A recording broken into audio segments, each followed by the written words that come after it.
Chapter 1. The Funeral. The sky shouldn't have been this blue on the worst day of Jacob Thompson's life. It felt like an insult: bright sunlight, warm breeze, birds chirping somewhere behind a row of maple trees. The world kept moving, kept breathing, while his 5-year-old son lay in a small white casket only a few feet away. Jacob stood at the gravesite, gripping the edges of the podium, knuckles white, hands trembling despite every effort to appear composed.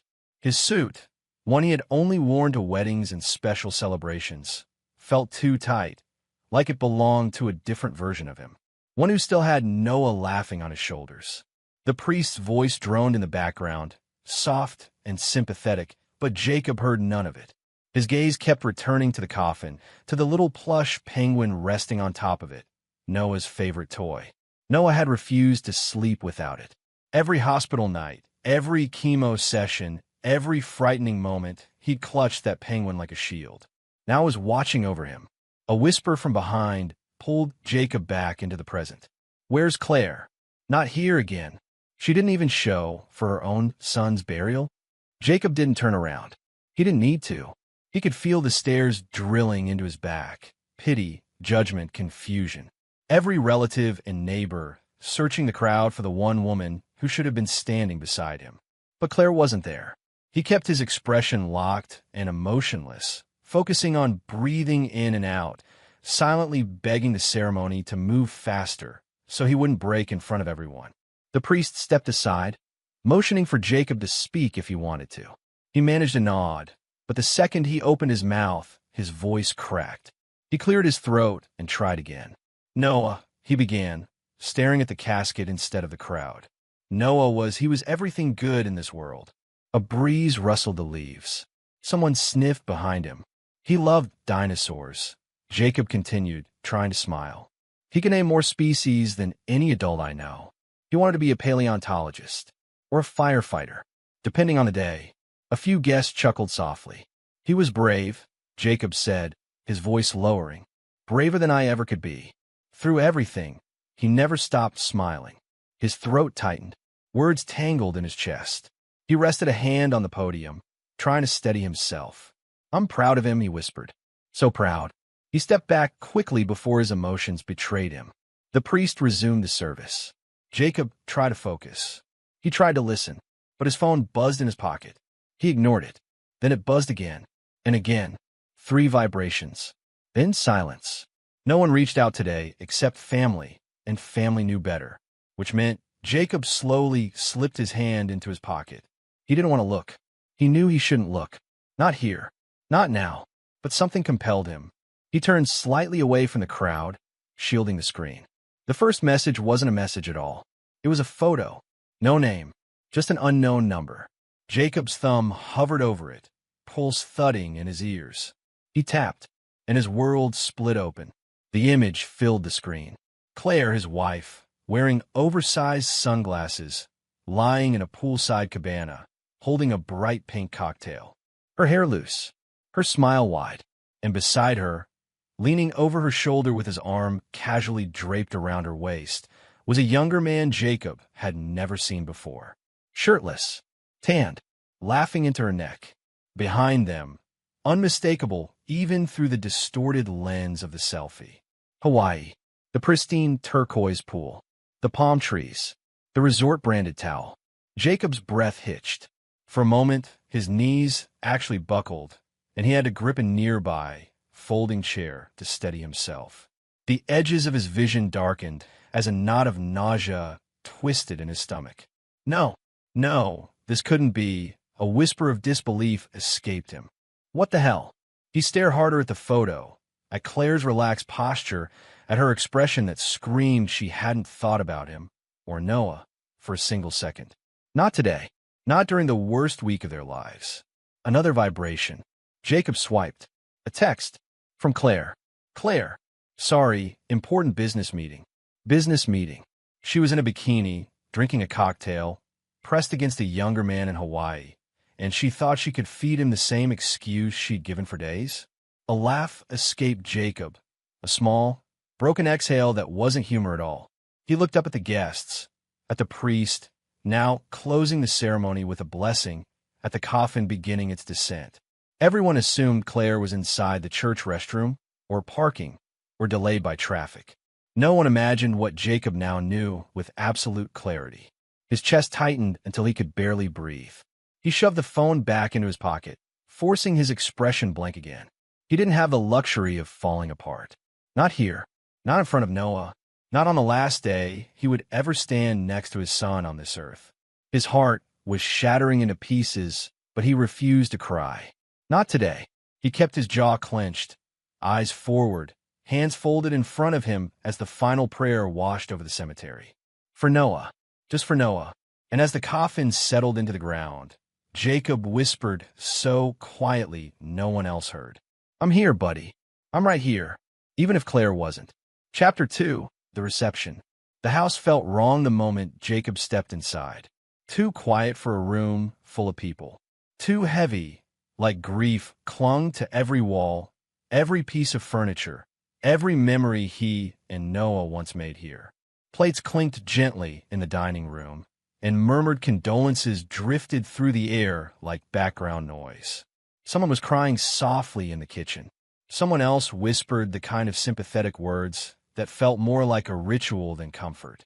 Jacob loosened his tie as he walked through the hallway, feeling the stiffness in his shoulders deepen. The suit was suffocating. The air felt thick. His chest felt even thicker. He hadn't touched food at the reception table. People kept offering him plates, sandwiches, pastries, bowls of soup, but everything tasted like ash in the back of his throat. Jacob, sweetheart, an aunt said, placing a gentle hand on his arm. If you need anything, I'm fine, he murmured, stepping past her before she could finish. He wasn't, but he didn't want to talk, didn't want to answer questions, didn't want to hear the pity in everyone's voice. The only thing worse than pity was the judgment. And judgment entered the house the moment Diana and Howard did. Claire's parents moved through the crowd like royalty, their faces pulled tight with stress, superiority, and something else, annoyance. As if Noah's death, the funeral, Jacob's pain, were inconveniences. There he is, Diana said sharply, her heels clicking as she approached. Her pearl necklace shimmered under the chandelier. We've been looking everywhere for you. Jacob didn't need this. Not today. I'm just taking a moment. Well, someone needs to explain where Claire is, Howard said, adjusting his expensive watch. People are asking. Jacob inhaled slowly. I told you earlier. She said she had a meeting. On the day of her son's funeral? Diana scoffed, shaking her head dramatically. Don't be ridiculous, Jacob. You must have done something to drive her away. His jaw tightened. Excuse me? Diana leaned closer, voice lowering but no less sharp. Claire has been under pressure. You know that. Between Noah's illness and everything going on in your marriage. There was the subtle blame wrapped in fake sympathy. Howard nodded, as if confirming a business transaction.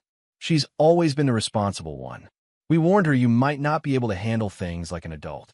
Jacob's hands curled into fists at his sides. You're talking about your grandson's funeral, and our daughter's suffering. Diana snapped. Claire is heartbroken. She needed space. And clearly, you didn't provide it. Before Jacob could respond, his mother cut through the conversation like a blade. That is enough. All three turned. Jacob's mother stepped forward, tiny but fierce, her eyes bright with both rage and grief. Her hands were trembling, but her voice wasn't. How dare you lecture my son on today, of all days, she demanded. Your daughter abandoned her child's funeral, abandoned her husband, and instead of shame, you have the nerve, the absolute nerve, to blame Jacob? Diana's mouth opened, stunned. Jacob's mother wasn't finished. Jacob was there every night, every hospital visit, every emergency. While Claire was off, she stopped herself just in time, swallowing the next words. Jacob felt the weight of that pause. His mother didn't know the full truth about Hawaii, the affair, but even without it, she knew enough. Diana stepped back, as if slapped. Howard tried to regain control. This isn't productive, he said stiffly. We're all grieving. Some more sincerely than others, Jacob's mother muttered. Jacob closed his eyes briefly. The tension in the room had doubled, and guests were beginning to glance over, sensing the confrontation. He didn't want a scene. Not today. Not when he could barely hold himself together. "Mom," Jacob said quietly, touching her arm. "It's okay." "It isn't," she whispered back, eyes glossy. "You don't deserve this." But he didn't have the strength to stand in that conversation another second. He gave her a soft nod of gratitude, then stepped away from all of them. Diana's glare, Howard's disapproval, the murmuring relatives, the suffocating sympathy. He slipped down the hallway and pushed open the door to his study. Silence washed over him. Heavy, empty, but better than the noise outside. He sat at his desk, elbows on his knees, hands covering his face. The room smelled faintly of old books and the cedar polish he used to clean Noah's toy shelf. A shelf now painfully empty. He shut his eyes harder, trying to steady his breathing, but his mind drifted where he didn't want it to go. The photo. The text. Claire in Hawaii. A younger guy's arm around her. Cocktails. Sunglasses. Smiling. Important business meeting. His stomach twisted. He didn't know what was worse, the betrayal or the timing of it. On this day, while he was burying their son, something was wrong. Something had been wrong for a long time. And for the first time, sitting alone in the dim quiet of the study, he felt it fully. Something wasn't just off. Something was unraveling, and he was standing in the middle of the wreckage. Chapter 3. The Desk. Jacob closed the door to the study and leaned against it for a moment, letting the quiet settle over him. It didn't soothe him. It only made the pounding in his head louder. He rubbed his eyes, trying to block out everything. The funeral, Claire's parents, the whispers, the photo of Claire in Hawaii. But it all pressed against him like a weight he couldn't shake off. His gaze drifted to the far corner of the room. Claire's home office. She had always insisted on having a separate workspace. "I need a place to stay organized," she'd said. "A place where things won't get lost in the chaos of parenting." Jacob didn't care. She could have had 10 offices if she wanted. He trusted her. He wished he didn't. He stepped toward the desk. It was spotless as usual, too spotless. No papers. No coffee mug. No scattered pens. Claire kept it perfectly curated, like a showroom. But the top drawer wasn't fully closed. Just a fraction. Barely noticeable. Jacob stared at it for a long few seconds, debating whether he should open it. Then he heard his mother's voice faintly down the hall, speaking to someone, and a wave of pressure washed over him again. Grief, confusion, betrayal. He needed answers. Something, anything that made sense. He pulled the drawer open.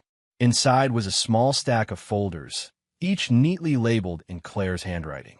Bills, insurance, medical, household, taxes. He hesitated, then pulled out the insurance folder. The first page made his stomach clench. Life insurance policy, primary insured. Noah Thompson. Coverage, $1 million. Beneficiary, Claire Thompson. A cold, disbelieving chill ran through him. "No," Jacob whispered, barely able to breathe. "No, this has to be wrong." He scanned the page again, blinking rapidly. The numbers didn't change. The name didn't change. The date didn't change. The policy had been taken out shortly after Noah's diagnosis. The timing hit him like a punch. He flipped the page, his hands shaking so hard the paper crackled. There was a second document, a beneficiary update form dated only 3 months earlier. Jacob's name had been crossed out. A single bold name replaced his.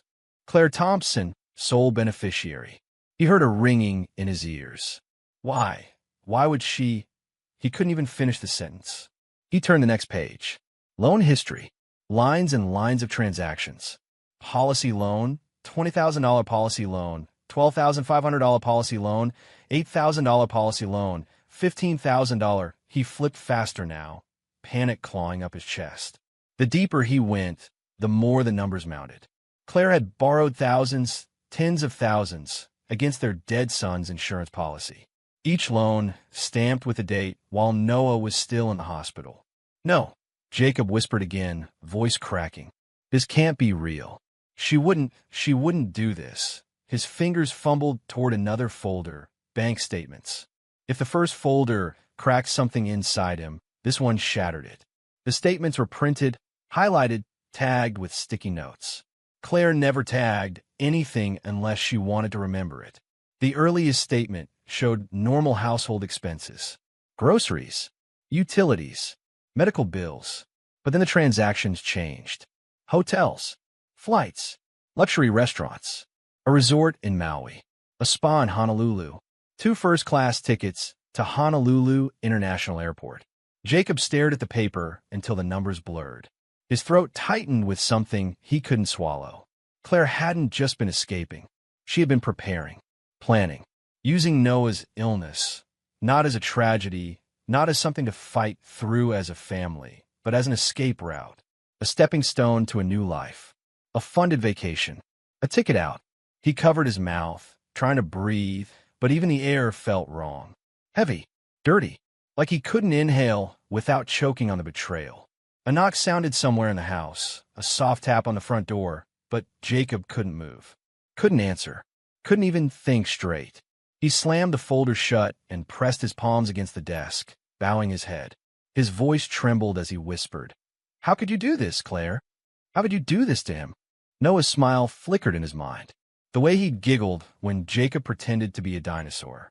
The way he'd squeezed Jacob's fingers during chemo. The way he'd whispered, "Daddy, don't cry.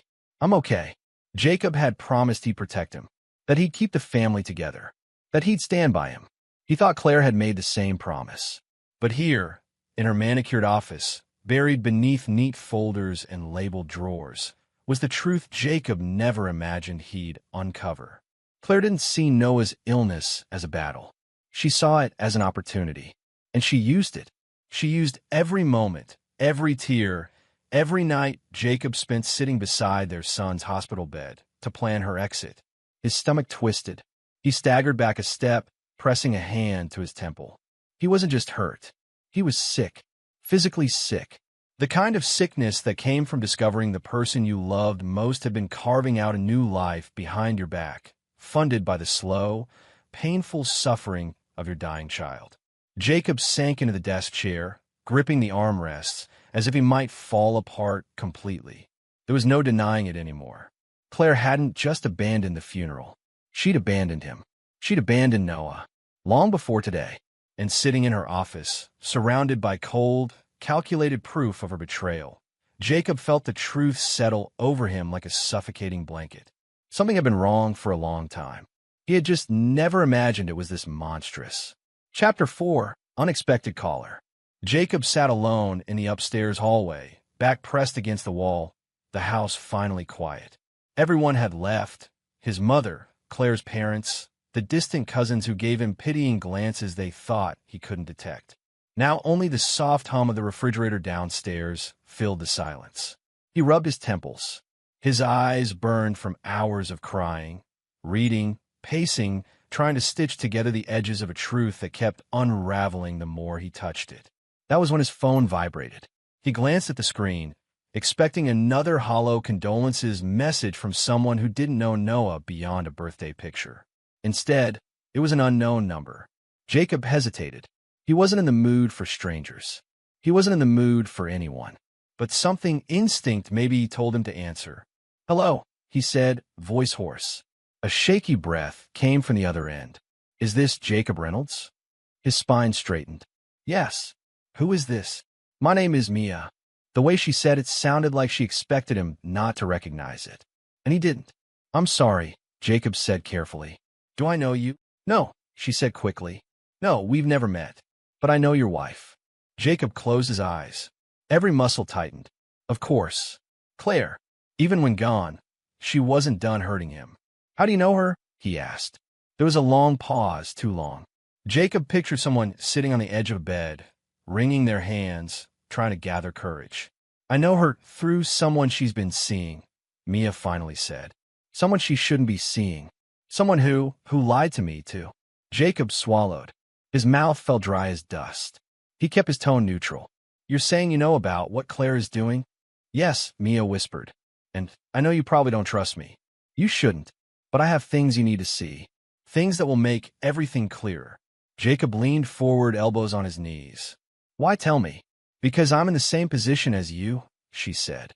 "I didn't know until recently. And now I'm realizing that everything I had, everything I believed was a lie." Her voice cracked. just like what she's done to you. Silence stretched between them. Jacob didn't know this woman. Not her face, not her life, not her pain, but he recognized the sound in her voice. It was the sound of someone shattered by betrayal. "What exactly do you think I need to see?" Jacob asked, keeping his voice steady. "I can't explain it over the phone," she said. "Not safely. Not clearly. We need to talk in person. Please." Jacob's pulse ticked faster. Some part of him was still cautious, suspicious. Claire had already blindsided him once. He wasn't about to walk blindly into another trap. But another part of him, the part that had gone through documents, statements, insurance files, and red flags only hours earlier, knew he needed answers. Even if they hurt. Even if they finished breaking whatever pieces he still had left. "Where?" he asked quietly. "There's a small cafe on Maple and 6th, she said, relief flooding her voice. "The Willow Cup. Tomorrow morning, 10 o'clock. It's public. Safe." Jacob hesitated. His chest rose and fell slowly, controlled, as if he was holding down the tremor in his breathing. "All right," he said finally. "I'll meet you." "Thank you," she whispered. "And I'm sorry, Jacob. Really. For all of it." The line went dead. Jacob lowered the phone and stared at it, the screen's reflection catching the rawness in his eyes. He didn't know who Mia truly was. He didn't know what she planned to show him. He didn't know if he should trust her. But he knew one thing.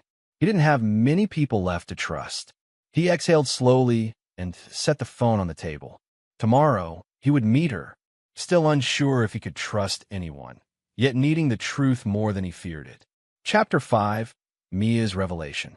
The Willow Cup wasn't the kind of place Jacob usually visited. Pale yellow walls, soft jazz humming from hidden speakers, the smell of cinnamon and baked bread warming the air. It felt too gentle, too bright for the weight he carried inside him. He arrived early anyway. He took a seat in the corner, facing the window, forcing his hands to stay still around the coffee mug he wasn't drinking from. The steam rose and vanished in thin curls, and he watched it the way a drowning man watches the surface of water, close enough to reach, too far to matter. At exactly 10 o'clock a.m., the bell above the door chimed. Jacob looked up. A woman stepped in, dark jeans, simple blouse, hair pulled back in a loose bun. Her eyes scanned the room, searching, uncertain. When their gazes met, she froze for a moment as if bracing herself. "Mia." She approached slowly, clutching a small bag to her chest like it was the only thing keeping her upright. "Jacob?" she asked softly. He nodded. "You must be Mia." She took the seat across from him. For a moment they just sat there, two strangers tethered by a pain neither wanted. "Thank you for coming," she whispered. Jacob cleared his throat. "You said you had something to tell me about Claire." Mia looked down at her hands, fingers twisting around each other, knuckles pale. "I do, and it's terrible. I'm not going to pretend it's anything else." Jacob braced himself. "Start at the beginning." Mia inhaled shakily. "Claire's been having an affair. For a year." Jacob felt his jaw tighten, but he said nothing. "With Brandon," she added. "My ex."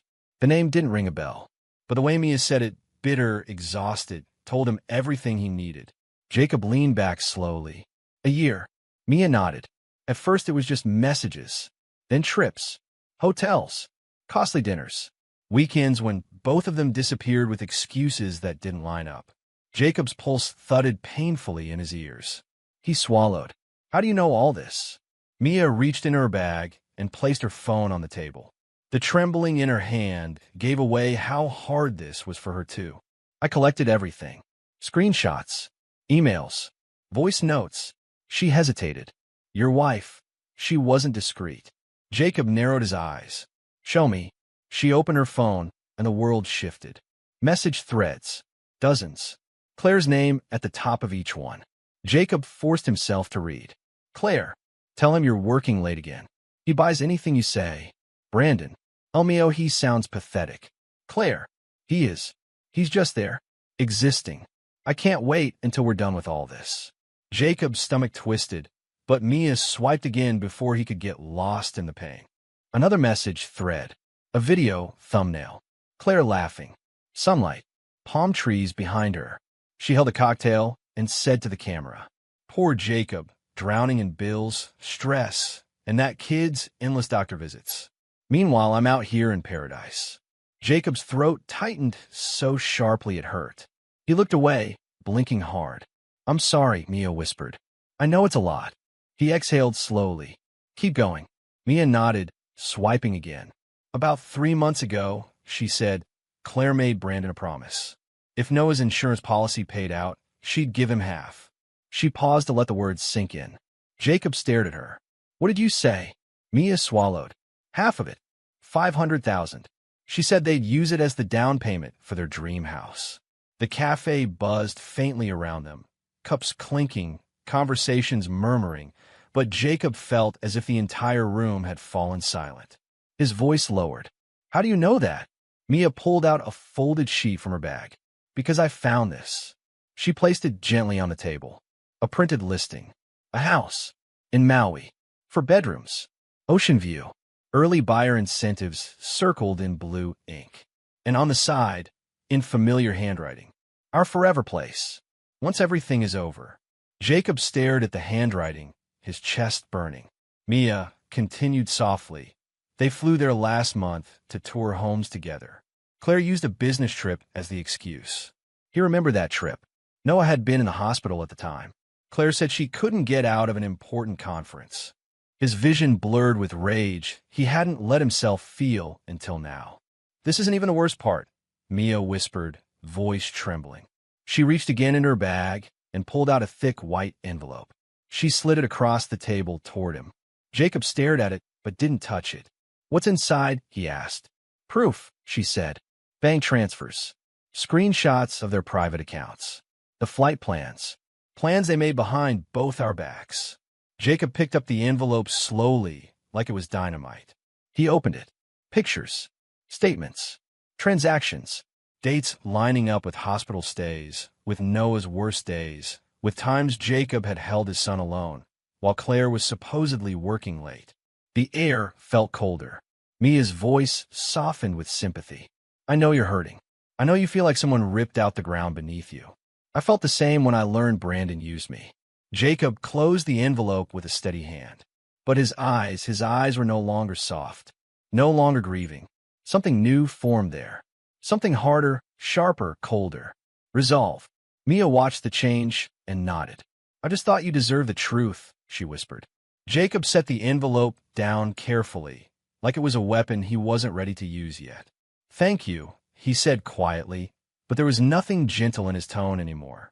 His devastation wasn't devastation now. It was direction. It was purpose. It was resolve turning to steel. Chapter 6, The Parents' Plot. The house was quiet that evening.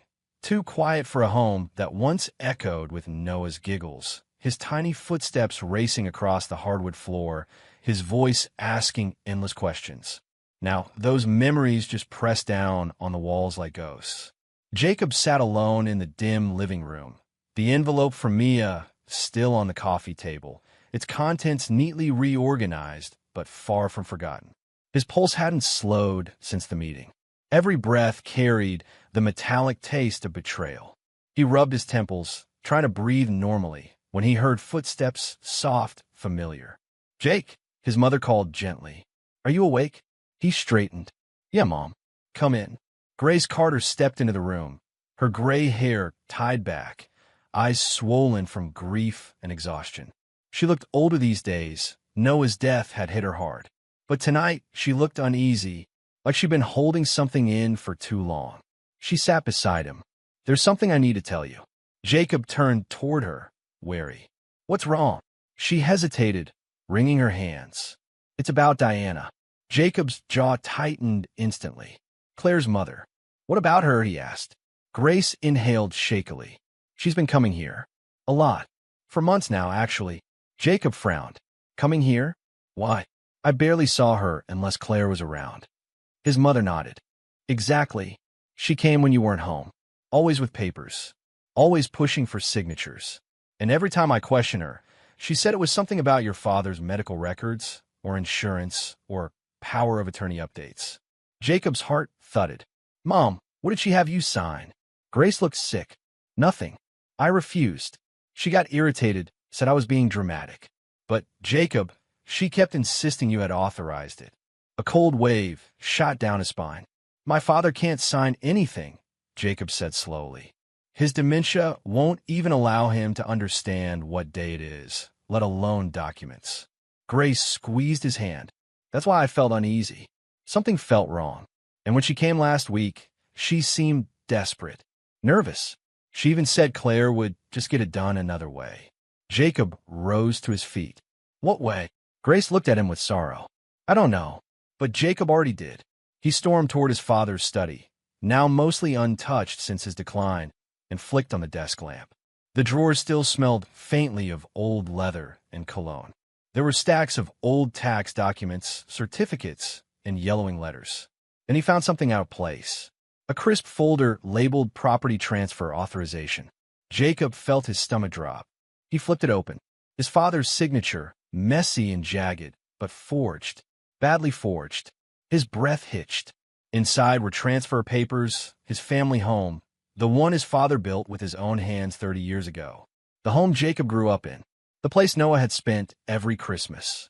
Transferred to Diana Thompson. Jacob felt his vision blur with rage. What the hell? He grabbed the papers and kept digging. More files. More documents notarized without any real notary stamp.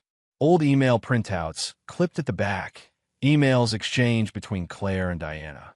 He read, "He won't notice. He's drowning in hospital visits. Just keep him signing things. He trusts you. The moment Noah's insurance hits, we'll finish the sale. He's too distracted by that kid to pay attention." Jacob's throat burned. That kid. Hospital visits. Finish the sale. Insurance. His hand shook. He read the next email. "We deserve a fresh start. Jacob won't survive the grief long anyway. Once the money clears, Brandon and Claire will be set.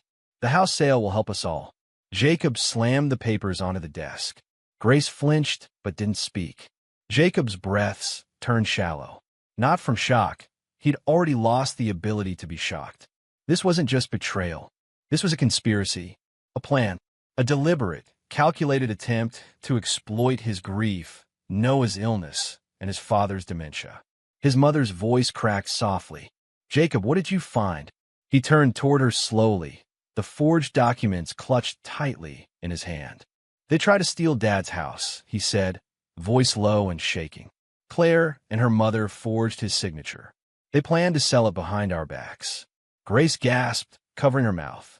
Jacob continued, quieter but deadlier. "They laughed about me, mocked Noah, said I was too distracted, too broken to notice."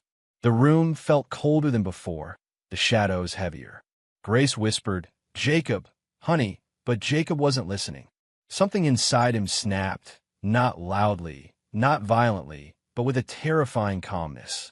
The grief, the betrayal, the manipulation, it all merged into one singular point of clarity. The breaking point. He stared down at the forged papers in his hands. This ended now. Chapter 7. Jacob's War Room. Jacob didn't sleep that night. He couldn't.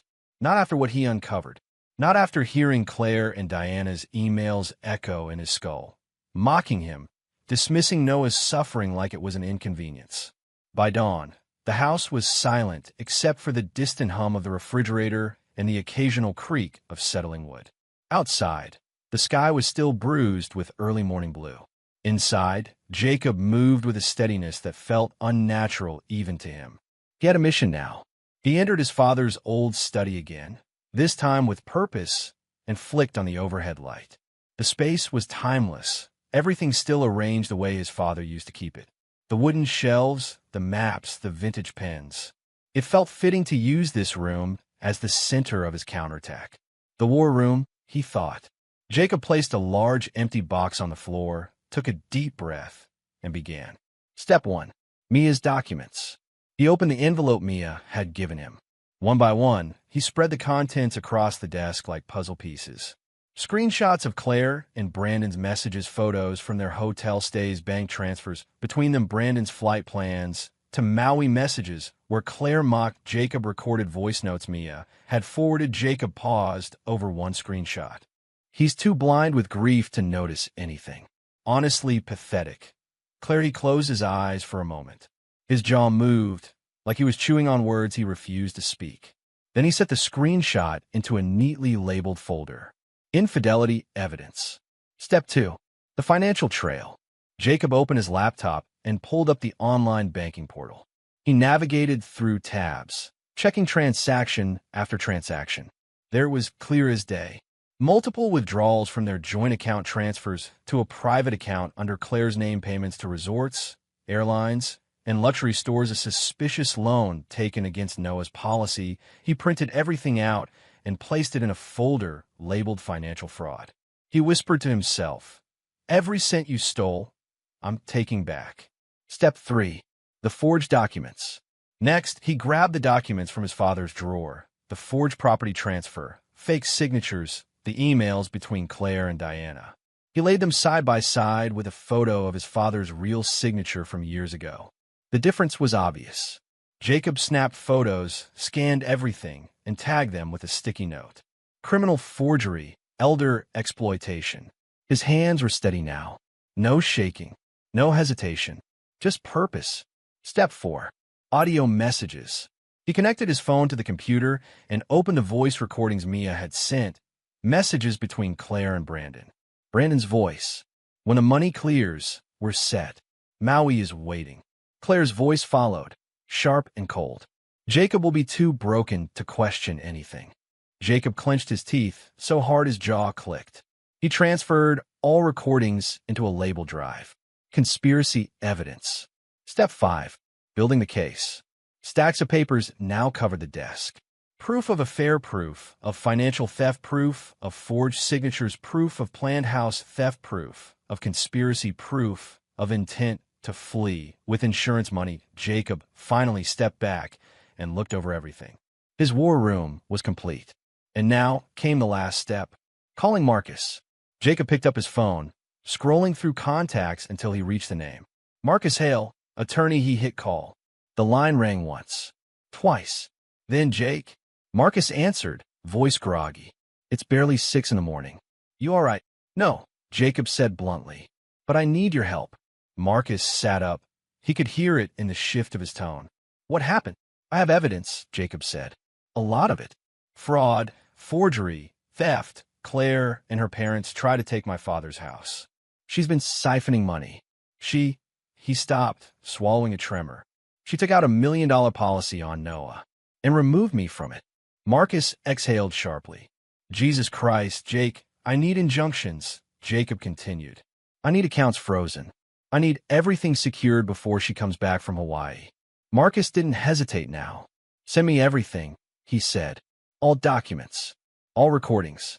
I'll start drafting motions immediately. You're not alone in this." Jacob nodded, relieved but still burning inside. "Thank you," he whispered. "Jake." Marcus's voice softened. "We're going to bury them with the truth." Jacob hung up and looked at his war room. Papers, screenshots, documents organized like weapons. For the first time in days, he felt something other than grief. Control. Claire had no idea what awaited her. Chapter 8. The blow before the storm. Jacob was in the kitchen, pouring himself the first coffee he'd managed to stomach in days, when his phone buzzed. He glanced at the screen, expecting Marcus, maybe Mia. It wasn't. It was Claire. Or rather, Claire's Instagram. A notification popped up. Claire Thompson posted a new photo. His thumb hovered. He didn't want to look. He knew exactly what kind of poison waited. But he tapped anyway. The photo hit him like a punch.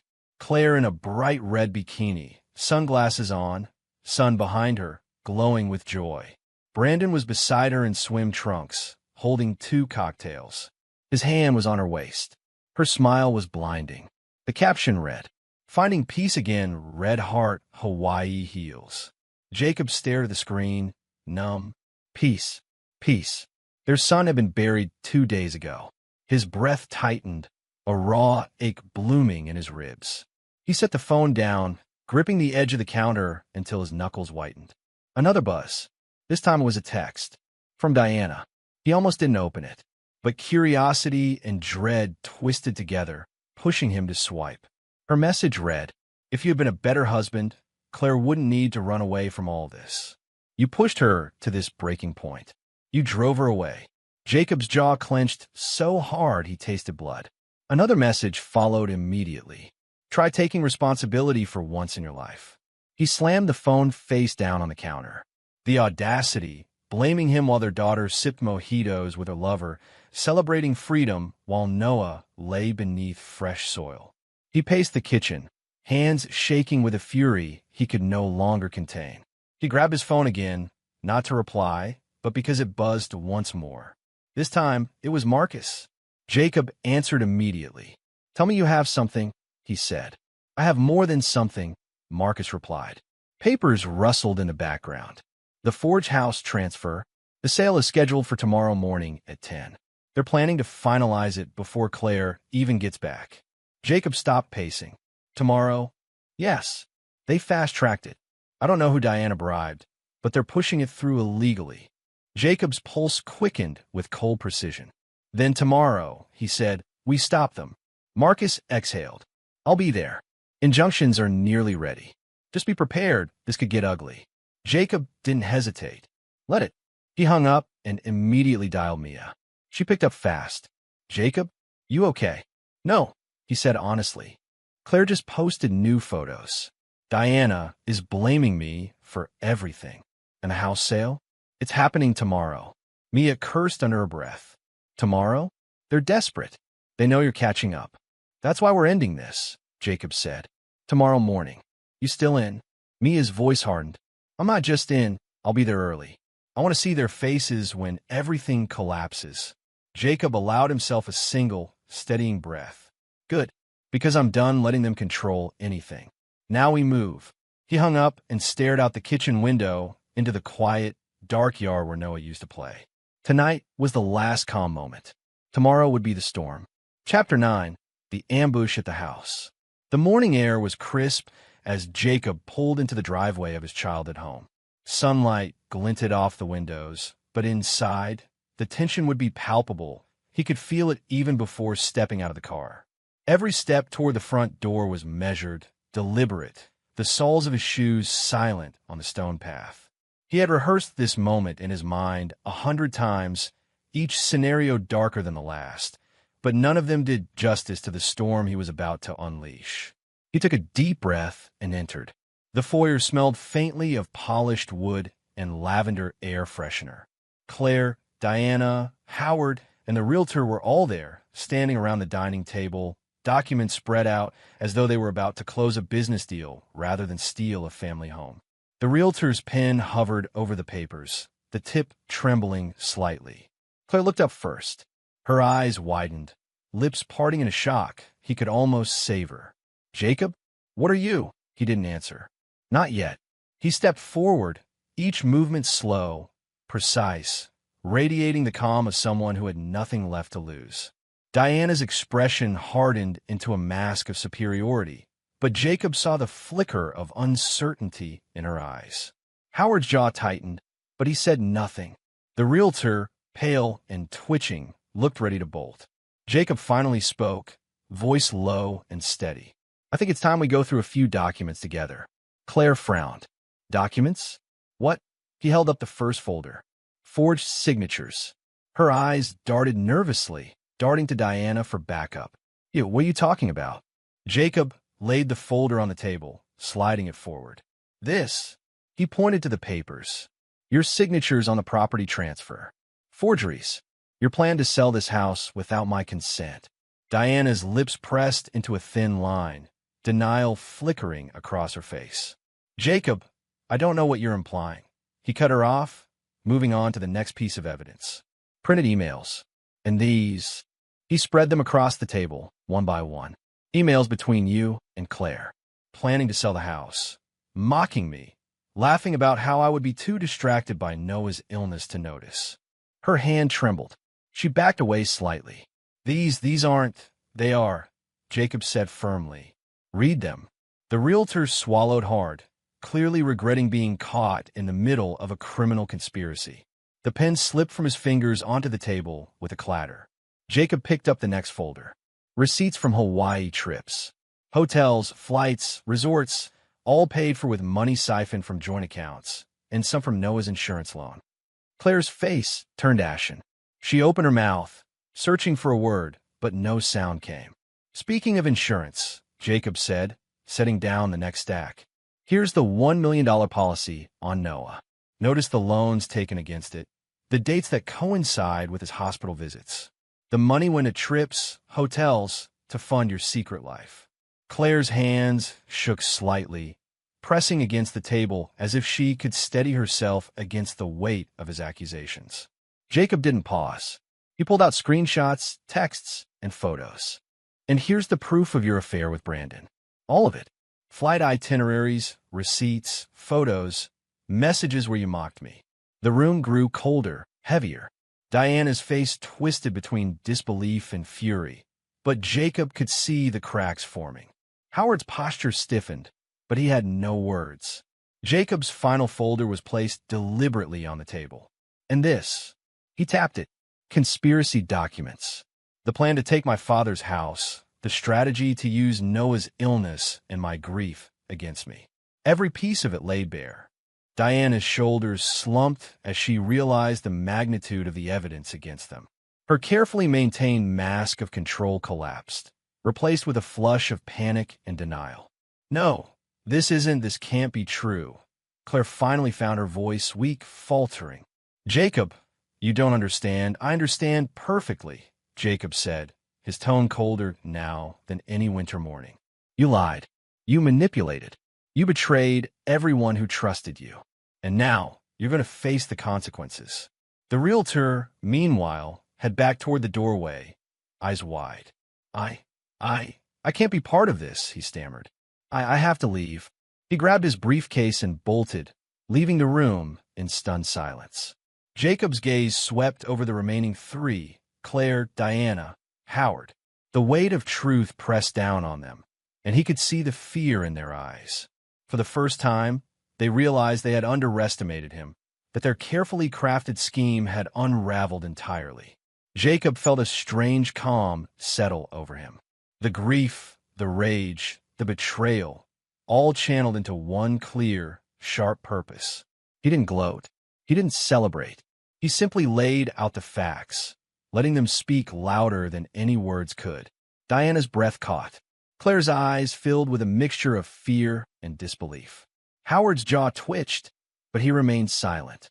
And the house, the place that had been his sanctuary as a child, his anchor with Noah, now became the stage of his reckoning. Chapter 10. Marcus arrives. Jacob's eyes never left Claire as she stumbled backward, glancing frantically at Diana and Howard for support. The weight of truth pressed on them like a storm that had been brewing for months, and now it was here, ready to strike. Just as Claire opened her mouth to stammer some excuse, the front door burst open.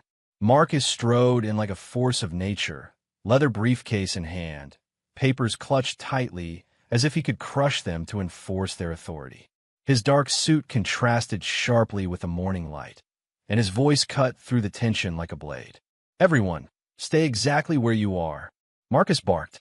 Claire froze mid-step, her lips trembling. Diana gasped audibly, and Howard's posture stiffened, his fists clenching instinctively. The realtor, who had already fled, was nowhere in sight, leaving the room eerily silent except for the hum of fear. Marcus dropped the briefcase on the table and slammed it open. Inside were neatly stacked legal documents, each labeled with bold red stamps. Injunction. Jacob leaned forward, anticipation and relief coursing through him. Marcus began methodically. House sale? Frozen. He held up one folder. All attempt to transfer the property or finalize the sale are hereby legally null and void. Claire's face drained of color. She stepped toward Marcus, desperation clawing at her voice. "This is ridiculous. You can't, this isn't fair. I'm the rightful owner. This isn't your business." Marcus didn't flinch. He set another folder on the table. "Claire Thompson, your bank accounts have been frozen pending investigation. Any funds moved illegally, siphoned, or transferred without consent will be seized." Her hands shot toward the papers, but she recoiled, realizing her panic was useless. Jacob's pulse quickened. The moment had arrived. The scales were tipping. Marcus picked up a third folder. And regarding the $1 million life insurance payout for Noah Thompson, frozen as well. No withdrawals, no transfers, until the court rules on proper allocation. Claire's lips trembled. No, this is insane. You can't, nobody, this isn't fair. Howard, you have to. Howard stepped forward, chest puffed out, attempting intimidation. Jacob, listen to me. You don't know what you're doing. You're making a huge mistake, messing with family. Marcus' gaze snapped to Howard, cold and precise. Sit down. Now, or I call security. Howard froze, blinking in disbelief. Marcus didn't smile. His presence alone was a barrier, a wall of authority no amount of bluster could pierce. Slowly, Howard sank back into a chair, the fight leaving his posture, replaced by uncertainty. Jacob felt a surge of satisfaction, tempered with exhaustion. The room had shifted. The power balance had turned completely. Then the phone on the side table buzzed. Claire's expression shifted from panic to fury. She snatched it up. It's Brandon, she hissed under her breath. She pressed it to her ear, face brightening at first, but then her eyes widened. Her color drained again. She staggered backward, looking from Marcus to Jacob. What did you tell him? She whispered. Jacob, cautious, asked, Who is it?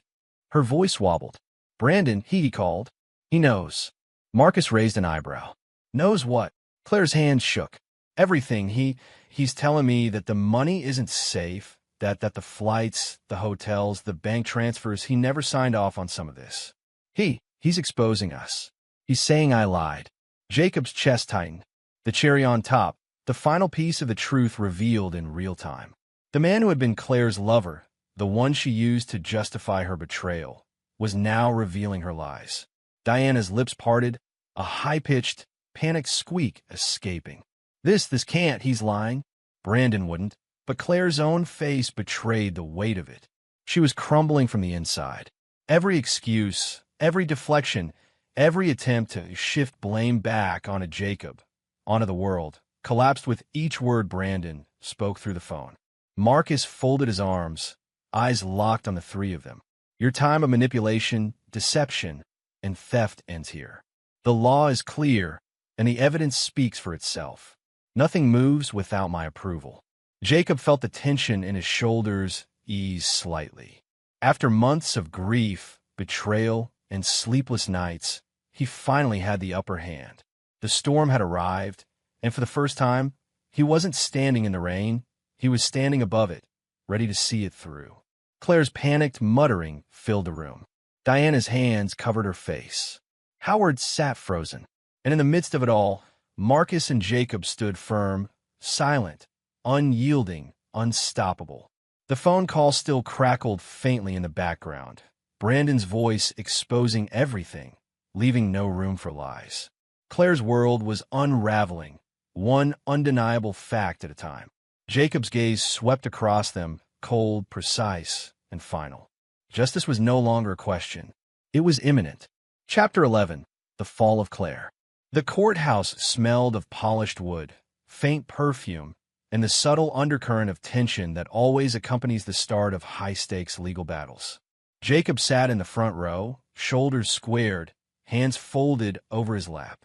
Across the aisle, Claire shifted uneasily, her makeup already cracking from nerves, her eyes darting to every familiar face that filled the gallery. Diana and Howard sat beside her, whispering frantic excuses that fell on deaf ears. Marcus leaned in, whispering in Jacob's ear, Stay calm. Let the evidence do the talking. Jacob nodded. He didn't need to speak.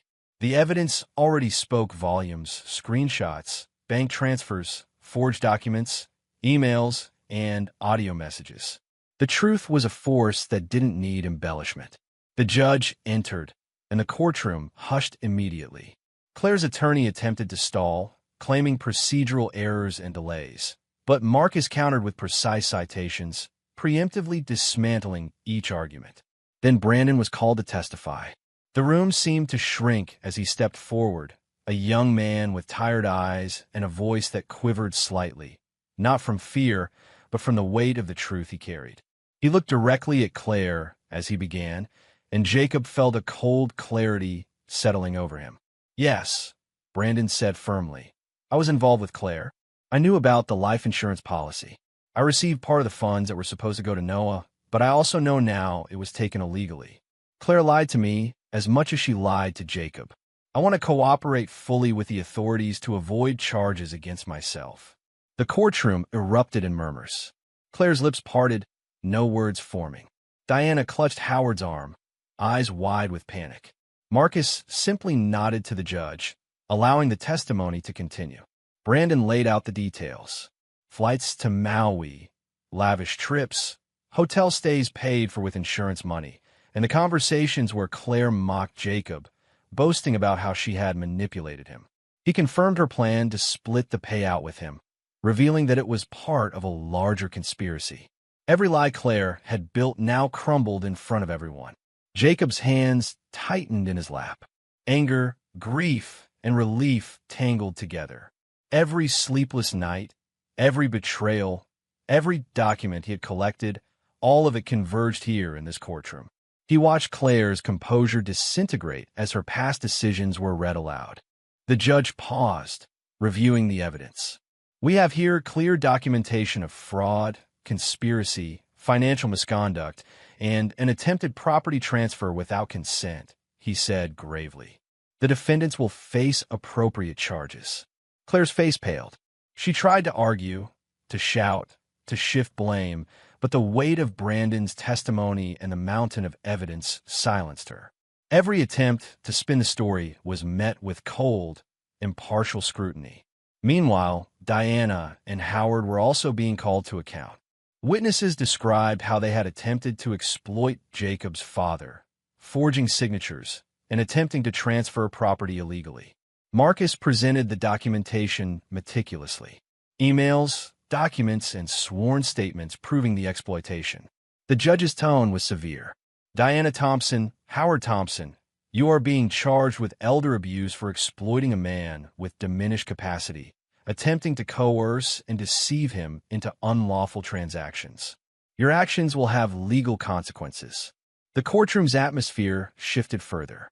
Members of the community, friends, and neighbors who had once admired Claire's family now whispered behind hands, judging.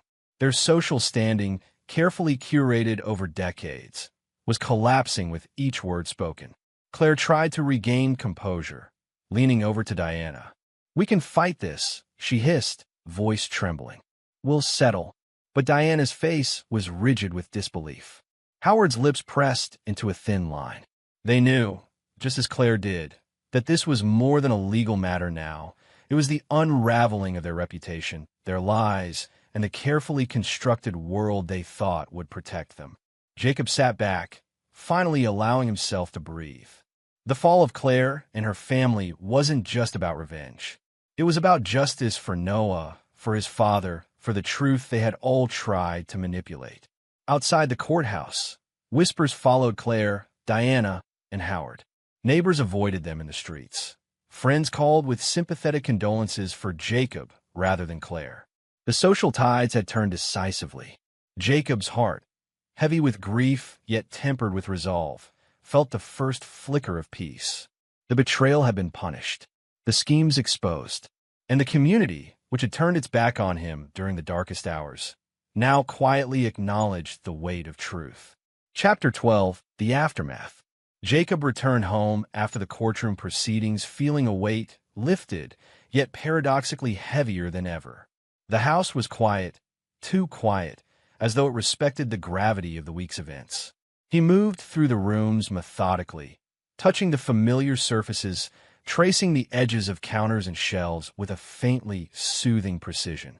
Each step was measured, controlled. He had learned that calmness was a weapon as powerful as evidence. In the living room, his mother sat on the sofa, knitting in near silence. Grace looked up as he entered. "It's over, isn't it?" she asked softly. Her voice trembled, but there was a hope there, fragile but real. Jacob didn't answer immediately. He set his briefcase on the coffee table and opened it, sorting through files and notes from the past few weeks.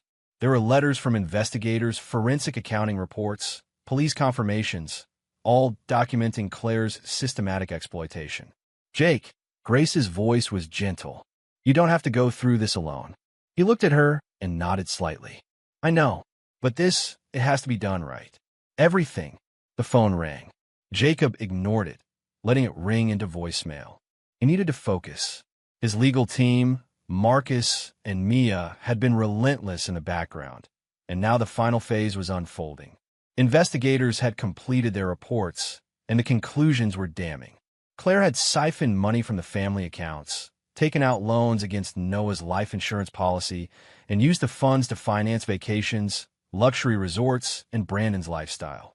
Each transaction was documented with timestamps, locations, and bank confirmations. Marcus had delivered the news personally earlier that morning. Jacob, he had said, the court is ready to freeze every account Claire has access to. No more withdrawals. No more assets. She cannot touch a single dollar until further orders. Jacob had listened silently, his eyes scanning the neat rows of evidence Marcus had laid out. His jaw was tight, hands clasped over each other. Good, he had said simply. Everything must be controlled. No loopholes. By mid-afternoon, the court had formally issued the injunctions. Claire's bank accounts were frozen, her access to Noah's insurance funds completely blocked, and all property documents restored to Jacob's full control. The judge's wording left no room for manipulation. The defendant, Claire Thompson, is hereby prohibited from accessing, transferring, or encumbering any assets previously held jointly or individually within the jurisdiction. All family property remains under the full control and stewardship of Jacob Thompson, pending further investigation. Jacob reviewed the documents one final time before sealing them in a folder labeled Final Control. The relief that should have been sweet was tempered by exhaustion. He had fought for months, legally, mentally, emotionally, to reclaim what was rightfully his and to prevent further exploitation of his family's wealth. Grace entered the study quietly, placing a hand on his shoulder. You've done more than anyone could expect, she said. For Noah, for this family, for yourself. Jacob exhaled slowly. It's not over emotionally, he admitted, but legally it is. No one can touch what belongs to us again. Not Claire, not her parents, not anyone. He thought of Noah, imagining the boy's small hands grasping his fingers, his laughter echoing through the halls. The ache of loss was still raw, but Jacob realized that for the first time since the funeral, he had reclaimed a measure of control. Over the next few days, investigators and auditors confirmed the misuse of funds and documented every transaction made by Claire and her accomplices. The court's ruling made it impossible for her to hide any remaining assets, and Marcus coordinated the transfer of all accounts, insurance policies, and property deeds fully under Jacob's name.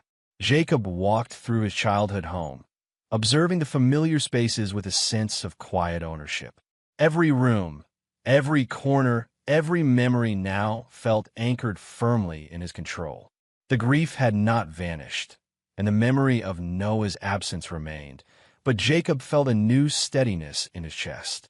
He knew the fight had been fierce, but now the battle lines had been drawn clearly, and he had emerged victorious, not through revenge, but through meticulous planning, careful execution, and unwavering resolve. Legally, morally, and financially, Jacob had reclaimed everything that was stolen. Every penny, every document, every asset, all under his protection. Chapter 13, Rebuilding. The morning sun filtered softly through the tall windows of the Thompson family home, bathing the living room in a gentle warmth. Jacob stood quietly by the fireplace, the quiet punctuated only by the occasional chirp of birds outside. He cradled a photo of Noah, small and framed, the boy's bright smile frozen in time. Dad! Grace's voice broke the silence. She entered carrying a steaming cup of coffee, placing it gently on the side table. Jacob looked up and smiled faintly. Mom, you've been at this all night, she said softly, gesturing toward his laptop and stacks of paperwork spread across the room. Are you sure you're ready? Jacob's gaze returned to Noah's photo. I've never been more ready, he said. It's time to turn this grief into something meaningful. By mid-morning, Jacob had already begun coordinating with his legal team and financial advisors to establish the Noah Thompson Foundation, a nonprofit dedicated to supporting families with sick children, covering medical expenses, and funding pediatric cancer research. The irony was not lost on him.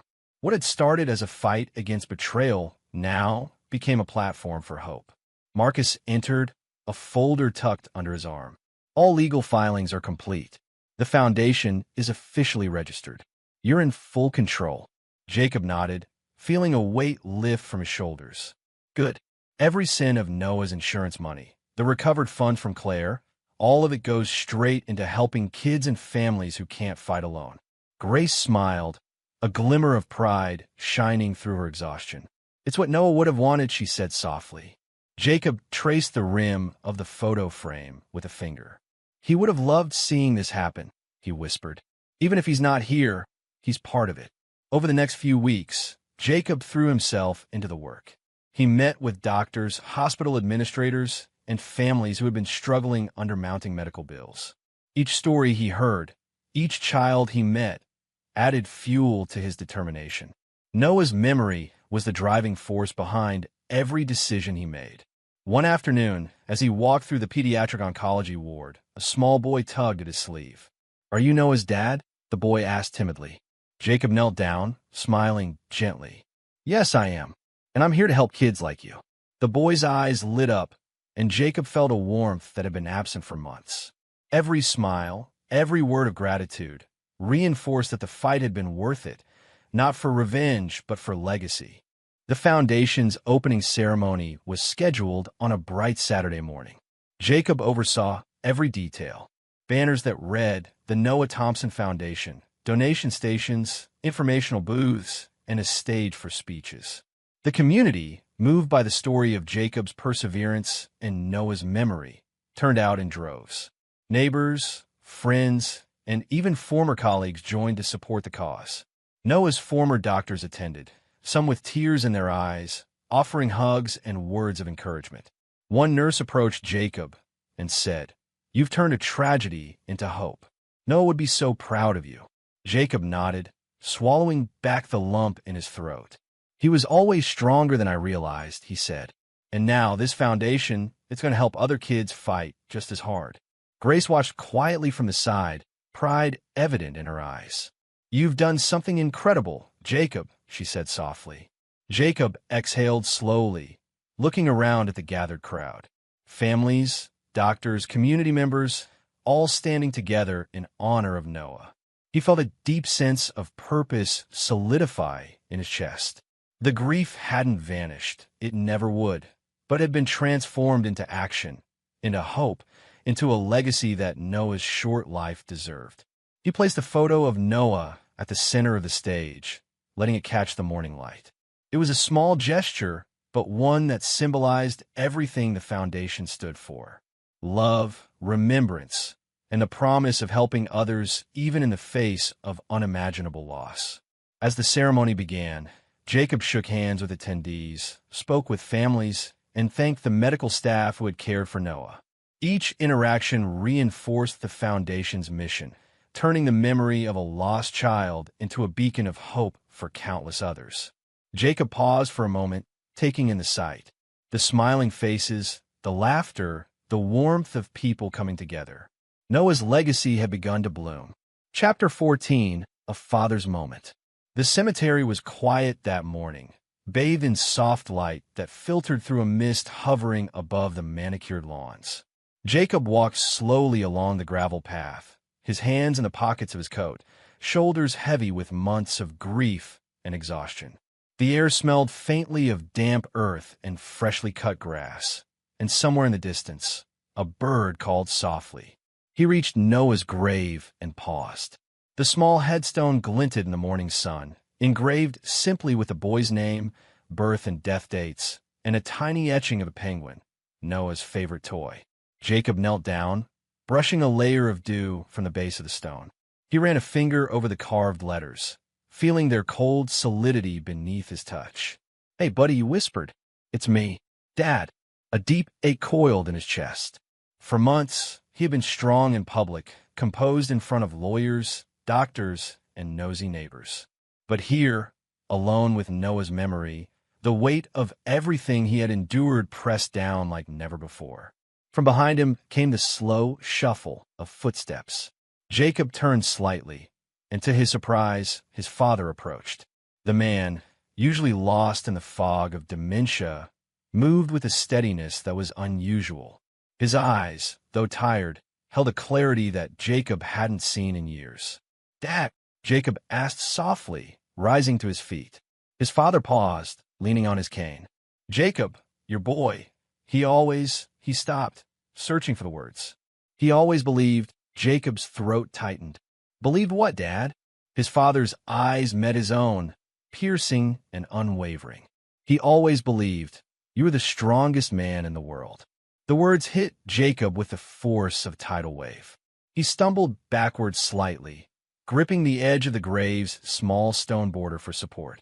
Tears welled in his eyes, tears he had held back for weeks, months even. The grief, the anger, the betrayal, and the relentless weight of loss all collided at once. Jacob sank to his knees beside the grave, burying his face in his hands. The world seemed to fade away, the wind rustling through the trees, the soft coo of distant pigeons, even the sun overhead, all faded. There was only Noah, only the echo of the little boy's laughter, and only the truth of his father's words. His father shuffled closer, leaning on his cane, his voice quiet but steady. "Jacob, you did everything right. He knew it. He loved you for it." Jacob looked up, seeing his father's face etched with age, but illuminated by an unexpected clarity. I tried," he whispered, his voice breaking. "I failed him in some ways. I couldn't stop the pain. I couldn't—" "You never failed him," his father interrupted firmly. "You gave him love, more than anyone else could. That makes you stronger than anyone I've ever known." Jacob's tears fell freely now, rolling down his cheeks, hot and unrelenting. For the first time since the funeral, he let himself collapse under the weight of sorrow, letting the grief he had held at bay for months finally pour out. He felt the soft press of a hand on his shoulder. His father's presence was steady, comforting, a silent anchor in the storm of his emotions. Jacob whispered, "I miss him so much, Dad, every single day." His father nodded slowly. "We all do, son, but he's part of you always. And part of him lives in every choice you make, every act of love, every step you take forward." A sudden flutter drew Jacob's attention. A delicate orange and black butterfly had landed gently on Noah's headstone, its wings lifting and falling softly in a morning breeze. Jacob leaned forward, a faint smile breaking through the tears. "Look at that," he said, his voice trembling. "He's here. In some way, he's still here." His father nodded. "He's always been with you, stronger than you know." Jacob's gaze lingered on the butterfly, on the headstone, on the small, tangible symbols of Noah's life and love. He breathed in slowly, feeling a strange mixture of sorrow and peace settling in his chest. The grief remained, but it was softened now by memory, by love, and by the realization that Noah's belief in him had never wavered. Jacob straightened, taking one last long look at the headstone. "I love you, Noah," he whispered, his voice steadying. "I'll carry you with me, always." The butterfly shifted slightly on the stone, wings catching the sun, and for a moment, Jacob imagined it as a tiny messenger, a sign that even in loss, life, love, and hope endure. Chapter 15, Closure. Jacob sat in the quiet of his study, the soft afternoon light spilling across the polished wooden desk. Around him, stacks of documents lay neatly organized, court orders, bank confirmations, property deeds, and final legal statements. Everything that had been stolen, manipulated, or threatened was now accounted for, secured, and under his control.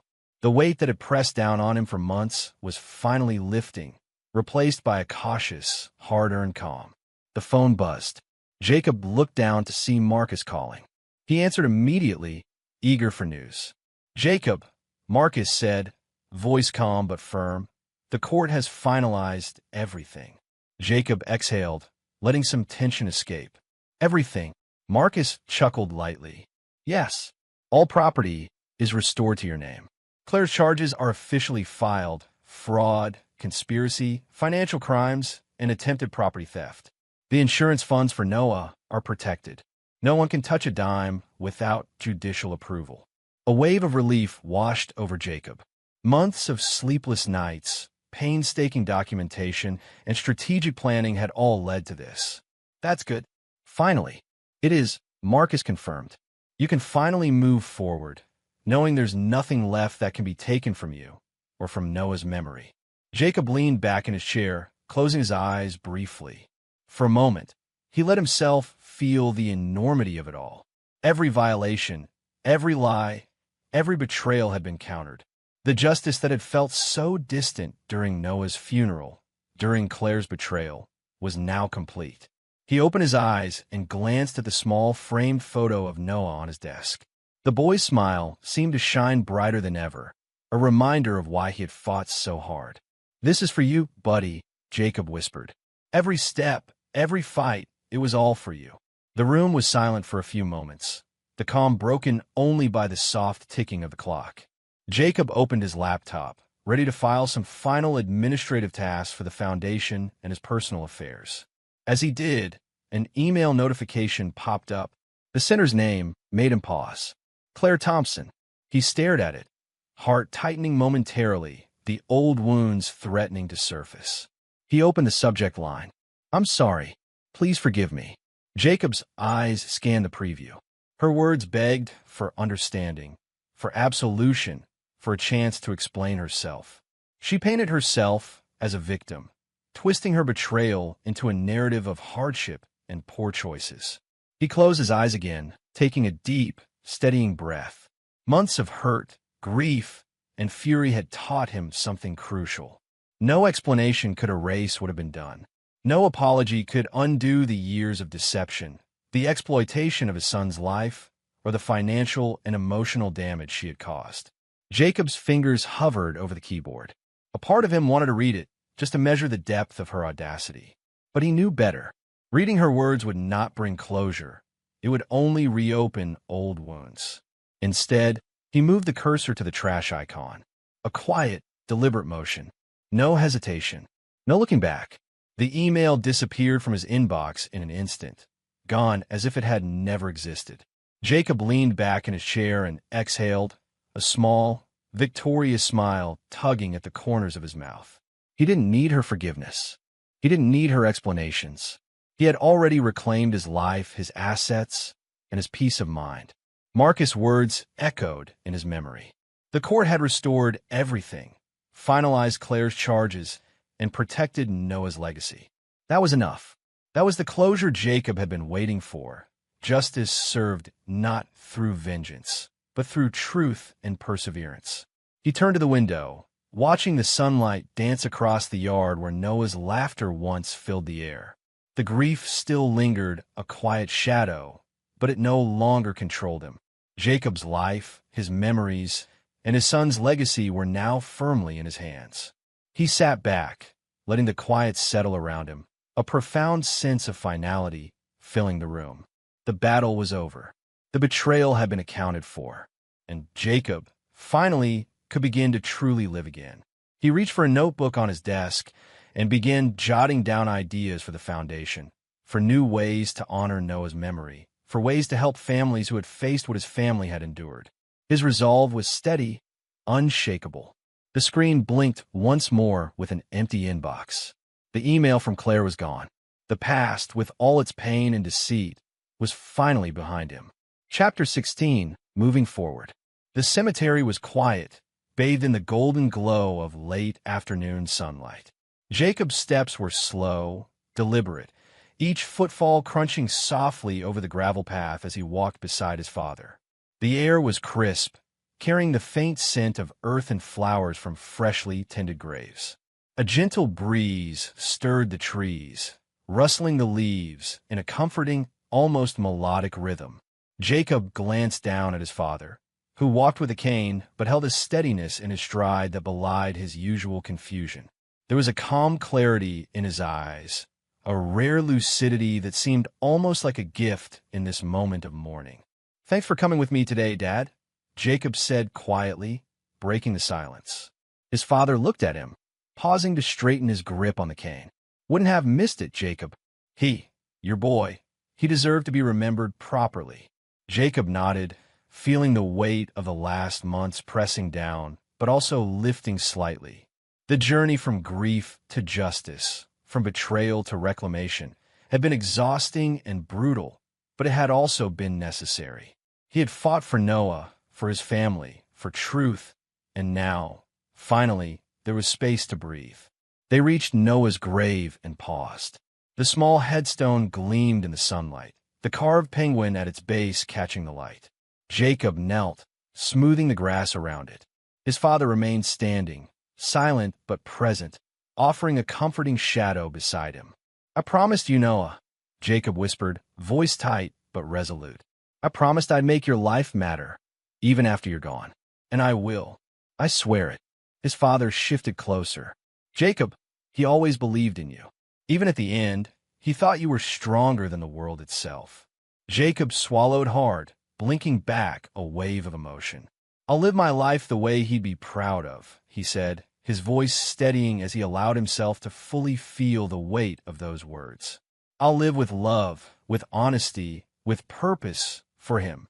They stood together in silence, the quiet of the cemetery enveloping them. Jacob let himself soak in the stillness, the memories, the love that had carried him through the storm. He thought of Noah's laughter, his bright eyes, his tiny hands gripping his own, and felt a sense of resolve blossom inside him. The betrayal, the heartbreak, the darkness that Claire had brought into their lives, it no longer had power here. It belonged to the past, locked behind the walls of courts and lawsuits. Jacob looked up at the sky, a gentle smile forming. "He'll always be my guide," he murmured. "Every choice I make, every action I take, it'll be for him." His father nodded slowly, placing a hand on Jacob's shoulder. "And you'll do it well, son. You've learned what matters, and you've shown strength no one else could have. Noah knew it, and now the rest of the world will see it too." Jacob exhaled, feeling a sense of release he hadn't known in months. The anger, the grief, and the despair were still there, but they were tempered now by purpose, by hope, and by the unshakable love he carried for his son. He stood, brushing off his coat, and together, he and his father began walking back along the path, leaving behind the place of grief, but carrying with them the lessons and love it had taught. Jacob's steps were steadier now, more confident, each movement infused with the promise of living fully, with integrity and devotion. As they walked, a flock of birds took flight overhead, the soft beating of wings echoing in the quiet air. Jacob watched them rise, thinking of Noah soaring beyond the constraints of life, free, bright, and eternal in memory. "I'll make sure the foundation thrives," Jacob said softly. "I'll help kids, families, anyone who needs a hand. That's how his life will continue to touch the world." His father nodded, eyes glinting with pride. "He'd be proud, Jacob, more than you know." Jacob inhaled deeply, feeling the sunlight on his face and the wind at his back. Each step away from the grave felt lighter, freer. The burden of betrayal no longer weighed him down. Noah's love, his memory, his spirit, they had become the guiding force for Jacob's life. With a final glance back at the headstone, Jacob whispered, "I love you, buddy. I'll carry you with me, always."